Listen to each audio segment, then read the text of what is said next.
Hello mga ka-cooks, tara, luto tayo ng version ko ng pork apritada. Una is, piniprito ko yung patatas tsaka carrots. Pag okay na, is kunin na natin yan. Sunod ko is, iginisa ko na yung sibuyas, bawang, at syempre, kamatis. So, hintayan lang natin mga ka-cooks. Pag okay na, idagdag na natin tong marinated natin na pork. So, marinated na yan sa kalamansi, toyo at saka paminta mga ka-cooks for at least 5 hours.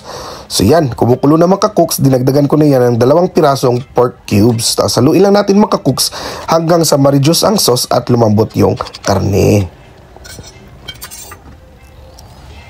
Pag medyo nag-reduce na yung sauce, dagdagan na natin yan ng tomato sauce. So, 2 piraso na yung nilagay ko dyan mga ka-cooks. Yan yun naman ang sabaw nito, ang lapot.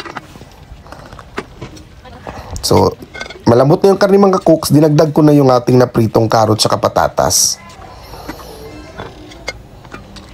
Tapos nagdagdag ko ng kaunting tubig para medyo naman may sabaw mga cooks. Paluto na to mga cooks, ang sarap talaga nito. So, last, nagtitimpla ko dyan ng asukal para balansi at manamis-namis yung apritada natin. Tapos finishing touch, red bell pepper. Goods na to mga ka-cooks, tingnan nyo naman yan. Itsura pa lang, alam mo na talagang yummy!